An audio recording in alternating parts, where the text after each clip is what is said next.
putus silaturahim. Kontan dikasih diri. Makanya sampai hari ini berbagai macam penyakit ini bisa ditemukan obatnya, Allah datangkan penyakit lain lagi. Sampai gak ketemu obatnya, hari ini masih tidak didapati obatnya. Waliyahzubillah wa nasallallahu alaihi wasallam. Karena Allah sayang.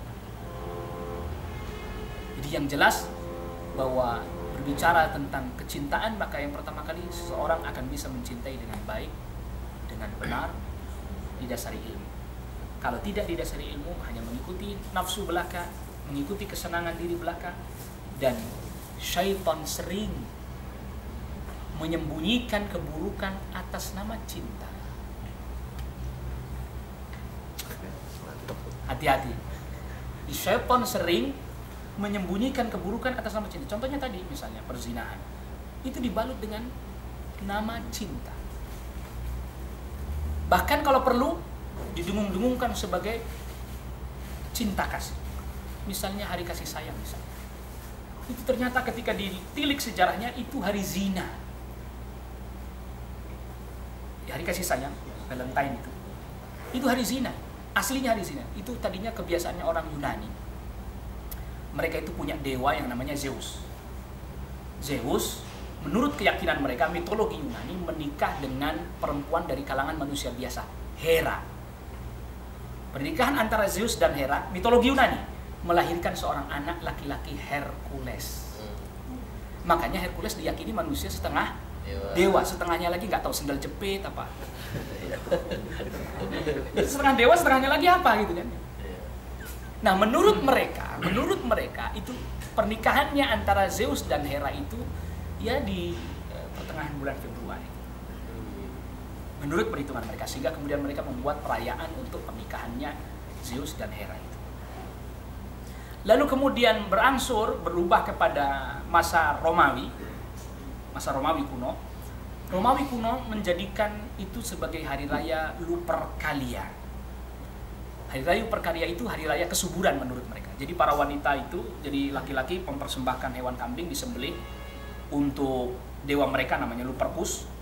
Lalu kemudian kulit kambing itu dibawa keliling Romawi lalu dipukulkan kepada para wanita agar mereka yang belum hamil segera hamil, yang hamil supaya cepat melahirkan, mudah dalam melahirkan, kesuburan. Nah, pada tanggal di awal-awal perayaan Lupercalia, sekitar tanggal 14 lah, itu cara perayaannya diantaranya para wanita didata, para perempuan ya gadis yang masih lajang didata. Habis didata lalu kemudian namanya itu dilinting kalau kayak kita seperti arisan, dan para pemuda datang milih.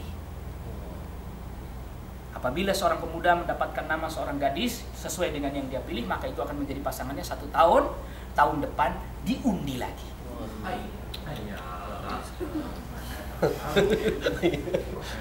Maka itu tadi saya bilang itu bukan Valentine, bukan hari kasih sayang, tapi itu hari zina internasional.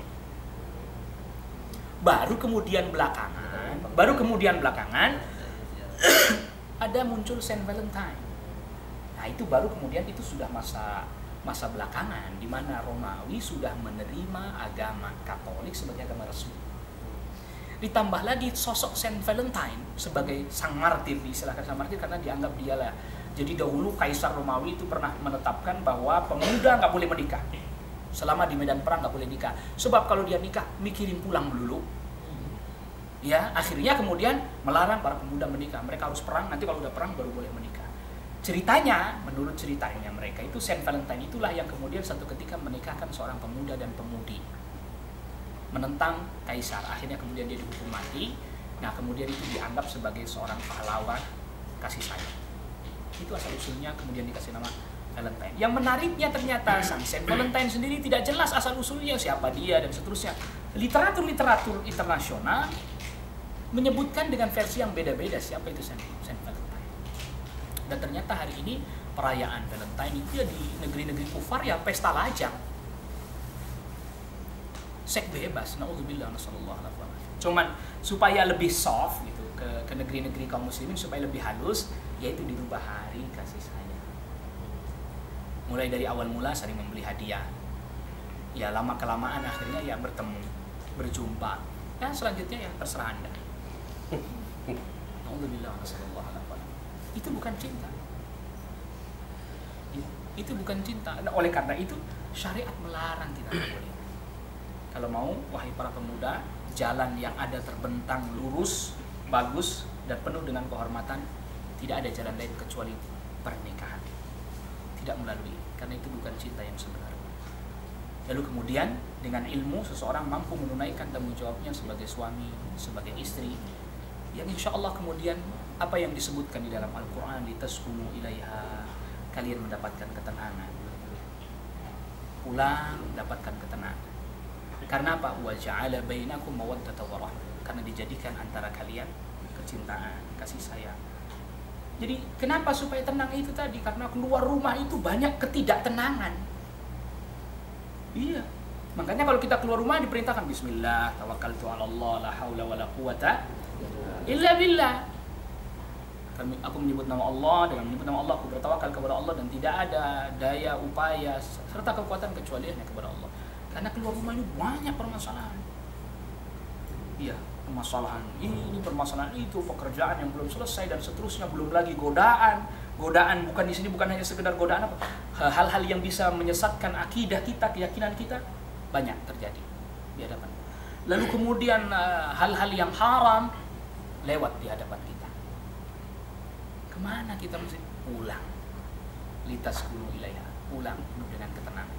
Kembali diberikanlah kesenangan yang halal dengan memiliki istri dan anak-anak, keluarga, yang itu adalah bahkan sampai Rasulullah SAW sabdakan, sampai sesuap nasi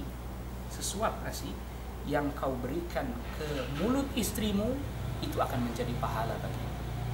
Berapa suap kita masih? Satu piring aja udah berapa suap itu. Itu artinya bahwa sampai seperti itu dihitung pahala kalau dia sudah mengikuti aturan syariat.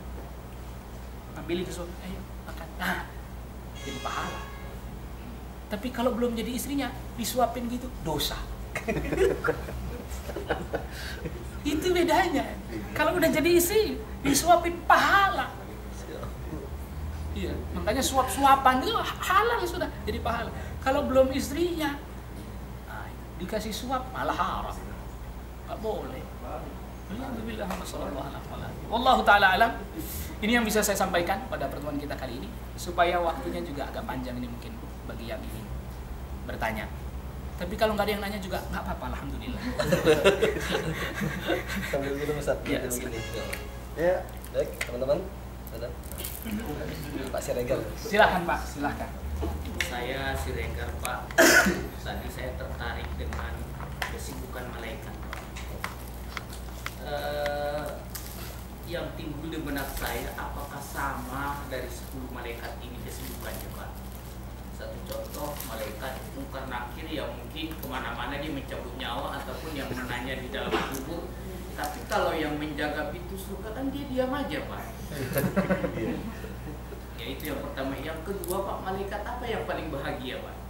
Terima kasih Pak. Ya baik.